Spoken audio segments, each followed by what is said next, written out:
Hello everyone दोस्तों, this is Sanjay Kumar and welcome back to future film classes. दोस्तों, last class में हम WBC के बारे में चर्चा कर रहे थे। आइए हम उसी सिलसिले को आगे बढ़ाते हैं। देखिए दोस्तों, WBC दो टाइप्स के होते हैं। पहले टाइप्स का नाम है कनिकामय WBC। कनिकामय WBC, जबकि दूसरे टाइप का नाम है अकनिकामय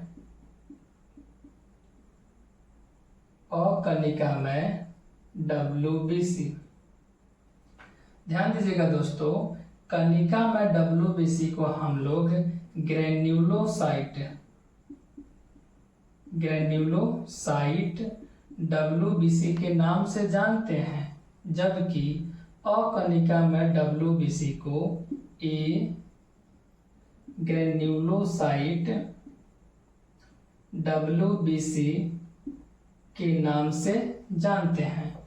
देखिए दोस्तों, WBC दो टाइप्स के होते हैं, कनिकामय WBC और अकनिकामय WBC।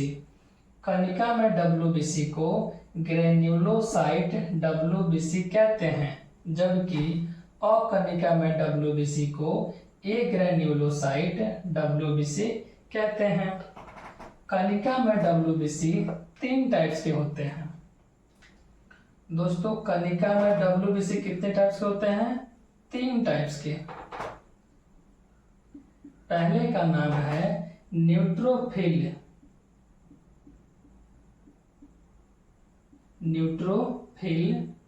WBC, जबकि दूसरे का नाम है बेसोफिल WBC और तीसरे का नाम है इओसिनोफिल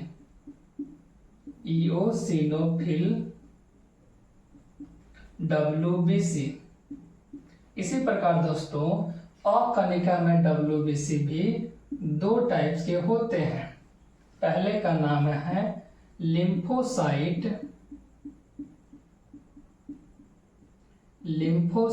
WBC, जबकि दूसरे का नाम है मोनोसाइट WBC। एक बार हम रिवाइज कर लेते हैं दोस्तों। WBC दो टाइप्स के होते हैं, कनिकामय WBC जिसे हम लोग ग्रेन्युलोसाइट WBC कहते हैं, और दूसरा होता है अकनिकामय WBC, इसे हम लोग ग्रेन्युलोसाइट WBC के नाम से जानते हैं। दोस्तों, कनिकामय WBC को तीन भागों में बांटते हैं, न्यूट्रोफिल WBC, बेसोफिल WBC और तीसरा इओसिनोफिल WBC। इसी प्रकार दोस्तों, ग्रेन्युलोसाइट WBC दो टाइप्स के होते हैं, लिम्फोसाइट WBC और मोनोसाइट WBC। आप लोग इसका स्क्रीनशॉट लीजिए, फिर हम आगे चर्चा करते हैं।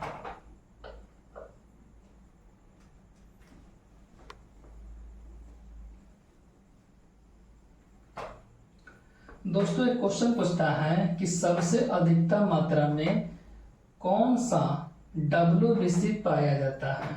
तो याद रखिएगा, सबसे अधिकतम मात्रा में पाया जाने वाला WBC न्यूट्रोफिल होता है, यानी कि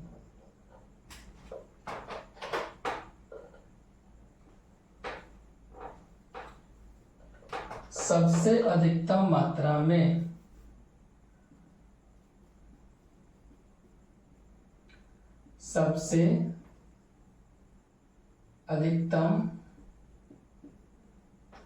में पाया जाने वाला WBC न्यूट्रोफिल होता है। न्यूट्रोफिल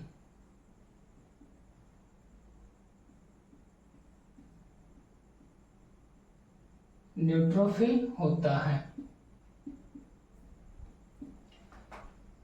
दोस्तों, ध्यान रखिएगा, हमारी बॉडी में सबसे अधिकतम मात्रा में पाया जाने वाला WBC का नाम है न्यूट्रोफिल। क्या नाम है दोस्तों? न्यूट्रोफिल। इसकी संख्या लगभग हमारी बॉडी में,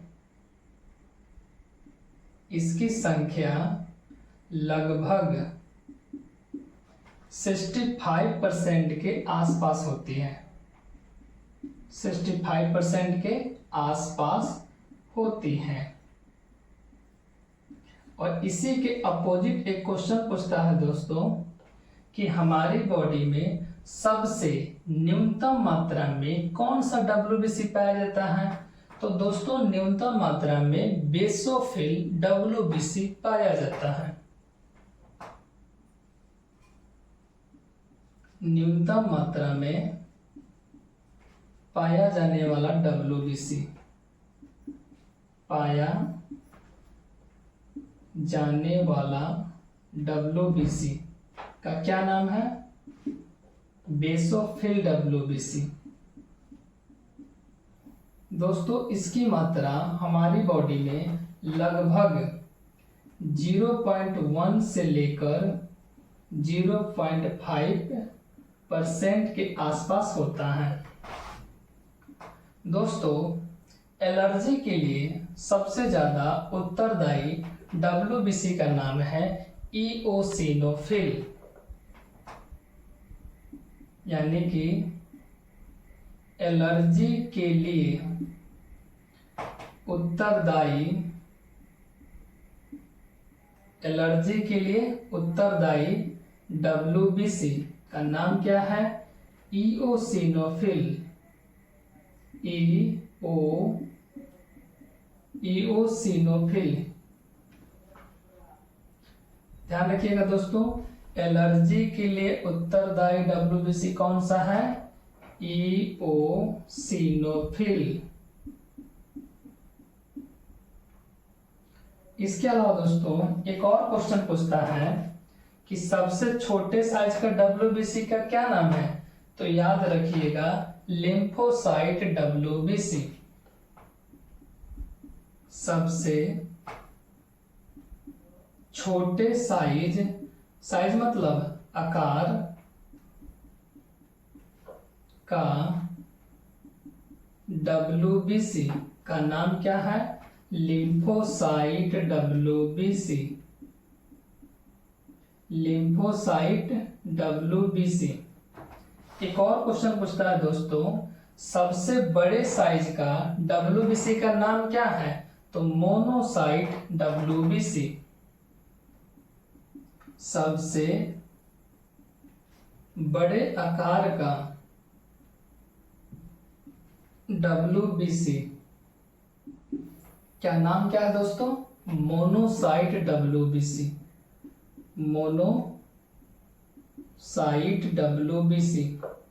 दोस्तों याद रखिएगा लिम्फोसाइट WBC हमारे बॉडी के अंतर्गत एंटीबॉडी का निर्माण करता है। लिम्फोसाइट WBC हमारे बॉडी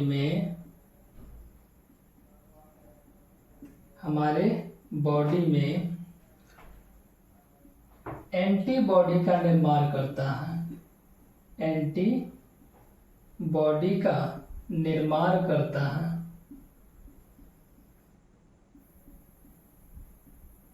दोस्तों एक बार रिवाइज कर लेते हैं। सबसे अधिकतम मात्रा में पाया जाने वाला WBC कौन सा है? तो न्यूट्रोफिल। इसकी मात्रा कितना होता है? तो लगभग 65%। और सबसे न्यूनतम मात्रा में पाया जाने वाला WBC का नाम है बेसोफिल WBC और इसकी संख्या होती है 0.1 से लेकर 0.5% के बीच।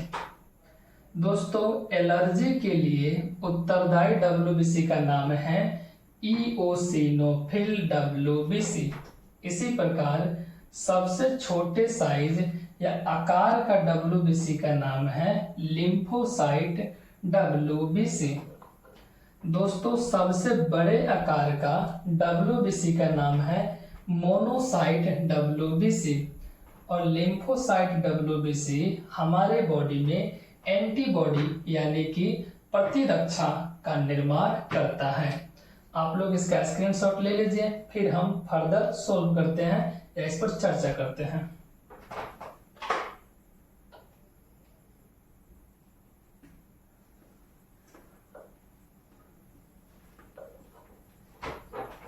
ध्यान दीजिएगा दोस्तों, आपको हमने बताया था हमारा ब्लड जो है इसमें दो कंपोनेंट पाया जाता है, ब्लड कर्पसल्स और दूसरा होता है प्लाज्मा। प्लाज्मा के बारे में हमने पूरे डिटेल में चर्चा कर लिया था। अब हम लोग चर्चा कर रहे थे ब्लड कर्पसल्स के बारे में, जिसमें हमने आरबीसी और डब्ल्यूबीसी के बारे में पूरी तरह से चर्चा कर लिया। अब हम चर्चा करने वाले हैं प्लेटलेट्स के बारे में। किसके बारे में दोस्तों? प्लेटलेट्स। क्योंकि हमारा जो ब्लड कर्पसल्स होता है 3 पदार्थों से मिलकर बना होता है। कौन कौन सा दोस्तों? आरबीसी, डब्ल्यूबीसी और प्लेटलेट्स। तो आरबीसी डब्ल्यूसी तो पढ़ लिए, अब कौन सा पढ़ना है दोस्तों? प्लेटलेट्स। ध्यान दीजिएगा दोस्तों, प्लेटलेट्स। प्लेटलेट्स दोस्तों, प्लेटलेट्स को हम लोग बिम्बाणु या इसी का नाम है पट्टिकाणु, बिम्बाणु या पट्टिकाणु।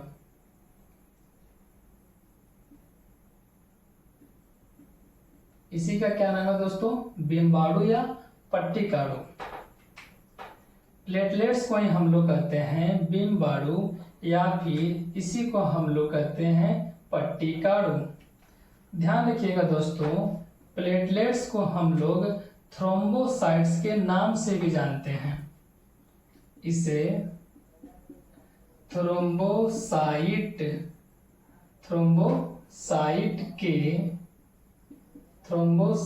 के नाम से भी जानते हैं। थ्रोम्बोसाइट के नाम से भी जानते हैं। इसके अलावा दोस्तों, अगर हम इसकी संख्या के बारे में बात करें तो प्लेटलेट्स की संख्या लगभग 1.5 लाख से 4.5 लाख के बीच होता है। इसकी संख्या लगभग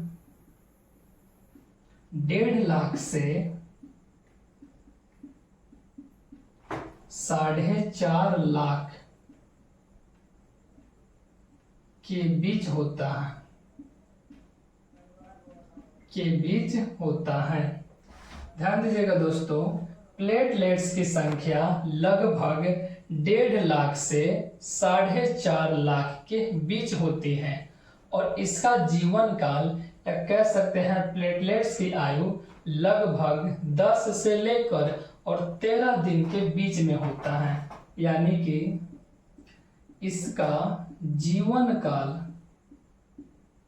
प्लेटलेट्स का जीवन काल लगभग 10 से लेकर और 13 दिन के बीच होता है। 13 दिन के बीच होता है। इसके अलावा दोस्तों, यदि हम इसके निर्माण के बारे में चर्चा करें या उत्पत्ति के बारे में चर्चा करें तो ध्यान रखिएगा, प्लेटलेट्स की उत्पत्ति बोन मैरो के मेगाकैरियोसाइट नामक कोशिका के द्वारा होता है। इसकी उत्पत्ति दोस्तों, प्लेटलेट्स की उत्पत्ति यानी कि इसकी उत्पत्ति बोन मैरो की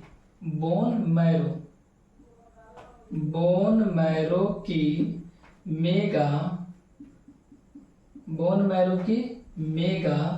कैरियोसाइट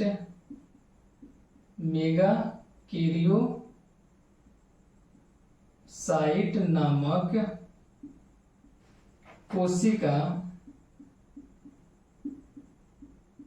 से होता है। एक बार फिर देख लीजिए दोस्तों, प्लेटलेट्स की उत्पत्ति बोन मैरो की मेगा कैरियोसाइट नामक कोशिका से होता है। अगर हम इसके कार्य के बारे में चर्चा करें तो पता चलता है प्लेटलेट्स का कार्य ब्लड को गाढ़ा करना है, ब्लड को गाढ़ा करना है। इसका कार्य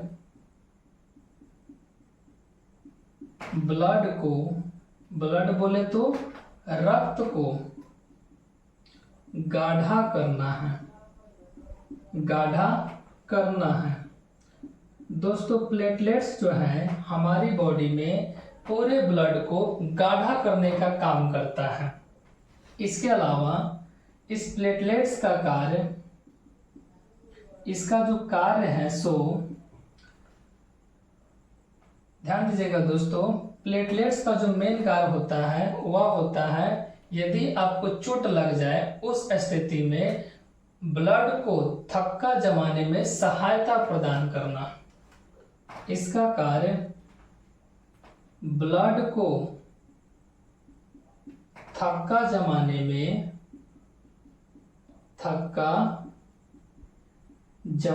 में सहायता प्रदान करना, सहायता प्रदान करना। एक बार हम लोग रिवाइज कर लेते हैं दोस्तों। प्लेटलेट्स जिसे हम लोग हिंदी में कहते हैं बिम्बाणु या पट्टिकारू, इसे हम लोग थ्रोम्बोसाइट के नाम से भी जानते हैं।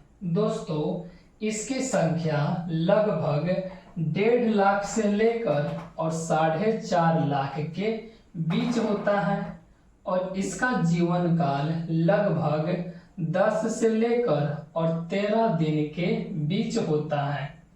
दोस्तों प्लेटलेट्स की उत्पत्ति बोन मैरो की मेगा कैरियोसाइट नामक कोशिका से होता है। दोस्तों प्लेटलेट्स का मुख्य कार्य ब्लड यानी रक्त को गाढ़ा करना है, साथ ही साथ ब्लड को थक्का जमाने में सहायता प्रदान करना है। आप लोग इसका स्क्रीनशॉट लीजिए, फिर इस पर चर्चा करते हैं।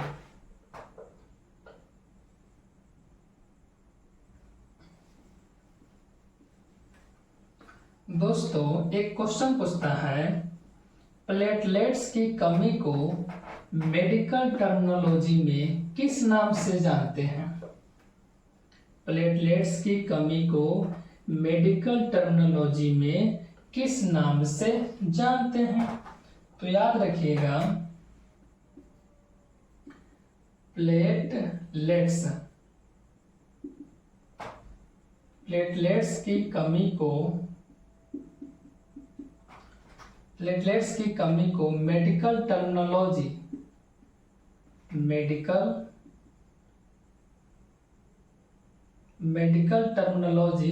या कह सकते हैं मेडिकल की लैंग्वेज में थ्रोम्बोसाइटोपिनिया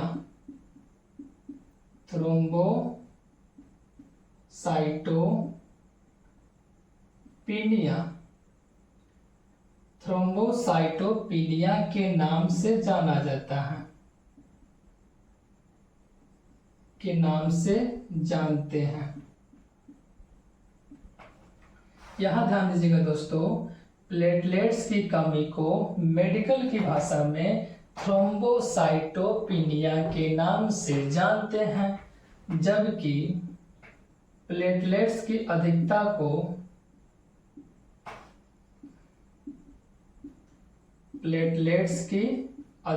को थ्रोम्बोसाइटोसिस के नाम से जानते हैं, थ्रोम्बोसाइटोसिस के नाम से जानते हैं। दोस्तों याद रखिएगा मेडिकल की भाषा में प्लेटलेट्स की कमी को थ्रोम्बोसाइटोपिनिया के नाम से जानते हैं, जबकि प्लेटलेट्स की अधिकता को थ्रोम्बोसाइटोसिस के नाम से जानते हैं। इसके अलावा दोस्तों ब्लड को थक्का जमाने में प्लेटलेट्स का अहम योगदान होता है। प्लेटलेट्स के अलावा और भी कुछ पदार्थ होते हैं जो कि ब्लड को थक्का जमाने में सहायता करते हैं। जैसे कि मैंने आपको बताया था कि प्लाज्मा में फाइब्रिनोजेन और प्रोथ्रोम्बिन प्रोटीन होते हैं जो कि रक्त को थक्का जमाने में सहायता प्रदान करते हैं, और यह प्रोटीन जो है स्कंदक प्रोटीन के रूप में जाना जाता है, क्योंकि स्कंदक प्रोटीन हमारे बॉडी में रक्त को थक्का जमाने में हेल्प करते हैं। ध्यान दीजिएगा दोस्तों, इस स्कंदक प्रोटीन के अलावा और भी कुछ पदार्थ होते हैं, उनके बारे में चर्चा कर लेते हैं। रक्त को थक्का जमाने में सहायता प्रदान करने वाले पदार्थ, सहायता प्रदान करने वाले पदार्थ। ध्यान दीजिएगा दोस्तों, मैंने आपको बताया था कुछ प्रोटीन पाई जाती हैं, जैसे कि फाइब्रिनोजेन,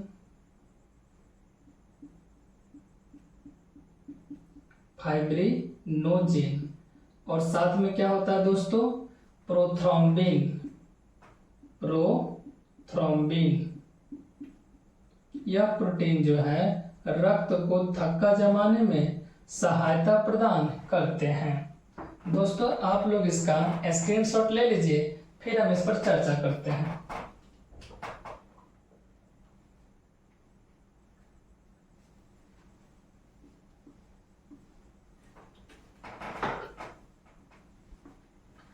दोस्तों स्कंदक प्रोटीन के अलावा इसमें एक एंजाइम पाया जाता है जिसका नाम है थ्रोम्बोसाइटेनिया। ध्यान रखिएगा दोस्तों, क्या नाम है?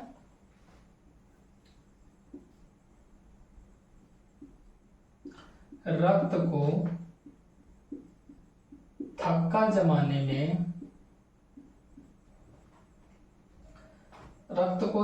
जमाने में, थ्रोम्बोसाइटेनिया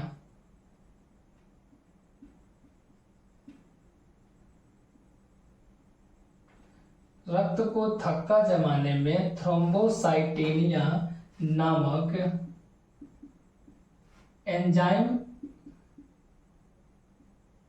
एंजाइम सहायता करता है। थ्रोम्बोसाइटेनिया नामक एंजाइम सहायता करता है। इसके अलावा दोस्तों विटामिन के की मात्रा भी रक्त को थक्का जमाने में सहायता करता है। साथ साथ कैल्शियम धातु, क्योंकि कैल्शियम पर +2 चार्ज होता है, तो कैल्शियम धातु भी रक्त को थक्का जमाने में सहायता करता है, और हमारे प्लेटलेट्स भी रक्त को थक्का जमाने में सहायता करते हैं। एक बार फिर देख लीजिए दोस्तों, रक्त को थक्का जमाने में प्रोथ्रोम्बिन फाइब्रिनोजेन प्रोटीन के अलावा थ्रोम्बोसाइटेनिया नामक एंजाइम भी सहायता करता है। साथ साथ विटामिन के, कैल्शियम धातु और प्लेटलेट्स यह भी सहायता प्रदान करते हैं। इसके अलावा दोस्तों एक बात आप लोग याद कर लीजिएगा, फिर हम इस पर चर्चा करते हैं।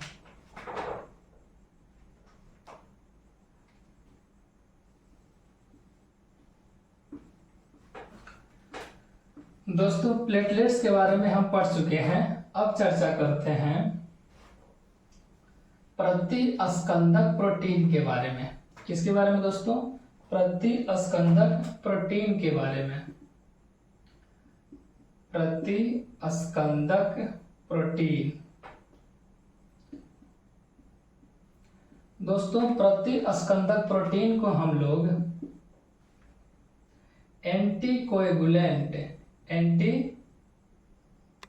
कोएगुलेंट प्रोटीन के एंटीकोएगुलेंट प्रोटीन के नाम से जानते हैं। प्रतिस्कंदक प्रोटीन को क्या कहते हैं? Anticoagulant protein. ध्यान रखिएगा दोस्तों, प्रतिस्कंदक प्रोटीन रक्त को थक्का जमने से रोकने का काम करता है। याद रखिएगा दोस्तों, प्रतिस्कंदक प्रोटीन जो है रक्त को थक्का जमने से रोकने में सहायता करता है। यह ब्लड को थक्का जमने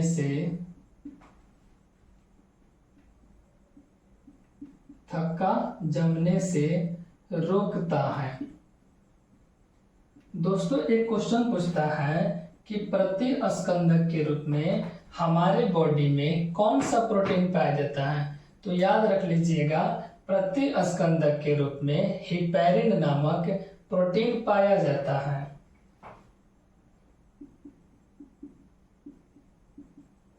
प्रतिस्कंदक के रूप में हिपैरिन नामक प्रोटीन पाया जाता है। दोस्तों याद रखिएगा कि प्रतिस्कंदक के रूप में हिपैरिन नामक प्रोटीन पाया जाता है। इसके अलावा दोस्तों जोंक, जिसे हम लोग लीच के नाम से जानते हैं, इसमें प्रतिस्कंदक के रूप में हेरोडिनेरिया, कौन सा दोस्तों? हेरोडिनेरिया, यानी कि हेरोडीन नामक प्रोटीन पाया जाता है। हेरोडिनेरिया इस जोंक या लीच का वैज्ञानिक नाम होता है। यानी कि जोंक या लीच, चूंकि हम लोग जोंक को क्या बोलते हैं? लीच, में प्रतिस्कंदक के रूप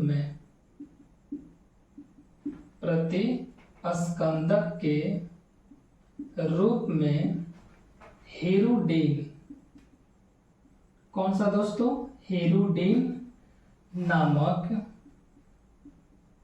प्रोटीन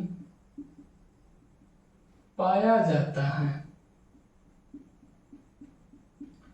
ध्यान रखिएगा दोस्तों, इस जोंक या लीच को हम लोग कह सकते हैं वैज्ञानिक भाषा में हेरोडिनेरिया के नाम से जानते हैं। हेरोडिनेरिया के नाम से जानते हैं। एक बार फिर देख लीजिए दोस्तों, प्रतिस्कंदक प्रोटीन यह ऐसा प्रोटीन होता है जो कि रक्त को थक्का जमने से रोकता है। दोस्तों प्रतिस्कंदक के रूप में हमारे बॉडी में हिपैरिन नामक प्रोटीन पाया जाता है। साथ ही साथ अगर हम जोंक की बात करें तो इसमें प्रतिस्कंदक के रूप में हेरोडीन नामक प्रोटीन पाया जाता है। इसके साथ साथ आप लोग याद रख लीजिएगा, जोंक या लीच का वैज्ञानिक नाम हेरोडिनेरिया होता है। आप लोग इसका स्क्रीनशॉट लीजिए।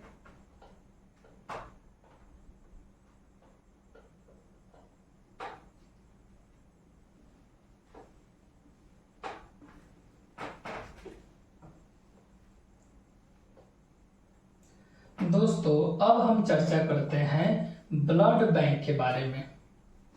ध्यान दीजिएगा दोस्तों, जब भी आप कभी हॉस्पिटल जाते होंगे तो आपके माइंड में हमेशा एक क्वेश्चन आता होगा कि हॉस्पिटल में जो भी ब्लड रखा जाता है वह जमता क्यों नहीं है। इसका रीजन है दोस्तों, उस ब्लड बैंक में यानी कि उस ब्लड में प्रतिस्कंदक के रूप में कुछ सब्सटेंसेस मिलाए जाते हैं।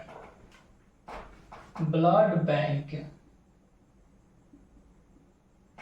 दोस्तों याद रखिएगा, ब्लड बैंक के एक यूनिट में लगभग 350 ml ब्लड मिलता है। 350 ml ब्लड मिलता है।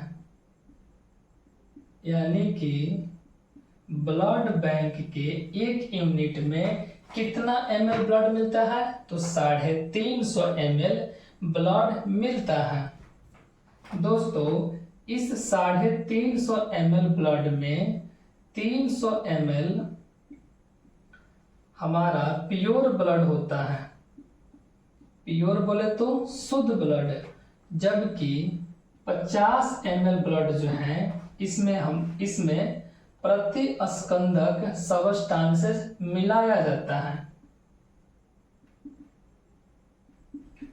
ध्यान दीजिएगा दोस्तों, 350 ml ब्लड में 300 ml तो हमारा प्योर ब्लड हो गया, बाकी 50 ml जो ब्लड है वो प्रति स्कंदक सबस्टांसेस होते हैं, यानी कि प्रति स्कंदक पदार्थ होते हैं।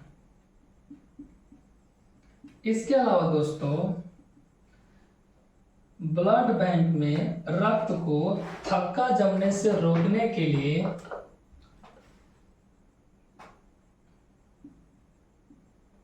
ब्लड बैंक में थक्का जमने से रोकने के लिए सोडियम सिट्रेट, क्या नाम है दोस्तों? सोडियम सिट्रेट मिलाया जाता है। सोडियम सिट्रेट मिलाया जाता है। दोस्तों आप लोग याद रख लीजिएगा, इस सोडियम सिट्रेट के अलावा एक और पदार्थ मिलाया जाता है जिसका नाम है EDTA। इसमें EDTA मिलाया जाता है, EDTA। दोस्तों इसका फुल फॉर्म होता है एथिलीन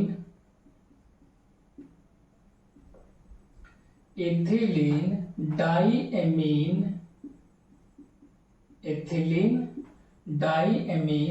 टेट्रा